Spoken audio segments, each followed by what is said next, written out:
Professeur, on l'entend depuis même quelques mois, au-delà même de ce forum, il y a une vraie remise en cause de la présence, en tout cas de la relation française à l'Afrique, notamment au Mali. Cette remise en cause est très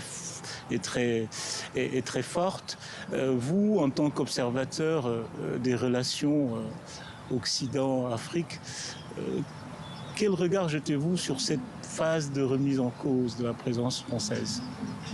Les relations entre le gouvernement français et le gouvernement malien n'ont jamais été un fleuve ou cours tranquille. Mais c'est au-delà du Mali. Je note qu'en Afrique du Sud, où vous vivez souvent, il y a eu une marche contre la France il y a 2 jours. Oui, c'est exact.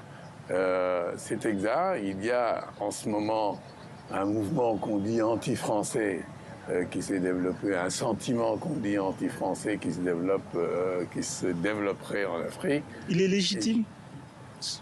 Je ne suis pas sûr que d'abord que la caractérisation soit bonne. Je ne suis Quelle pas serait sûr la bonne caractérisation un sentiment alors anti-français. Je pense qu'il y a un sentiment qui se développe contre une politique française ou une absence de politique française vis-à-vis de l'Afrique. Et il y a certainement une opposition à un régime qui a été en place depuis un certain nombre d'années, le régime du président Macron, pour ne pas le nommer, qui s'est illustré par des pratiques qu'il veut transgressives, mais qui sont lues comme étant des pratiques néocolonialistes ou impérialistes. Et je pense qu'il y a effectivement une remise en cause de ces pratiques-là et du discours qui l'accompagne par un certain nombre d'organisations de la société civile, par les masses populaires africaines, etc. Je ne pense pas qu'il y ait un mouvement anti-français au sens du peuple français. Je ne pense pas que le peuple français soit victime dans son ensemble de ce sentiment qui se développe. Je me méfie beaucoup des assignations identitaires et c'est pour ça que je ne veux pas confondre le gouvernement français et le peuple français. Maintenant, qu'il y ait une hostilité vers le gouvernement français, les raisons ne manquent pas.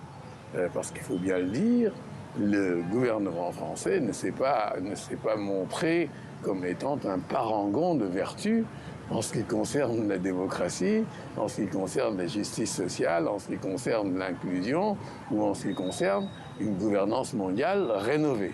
Il s'est plutôt illustré par des politiques qui ne sont pas sans rappeler celles du temps de la diplomatie de la canonnière ou celle du pillage.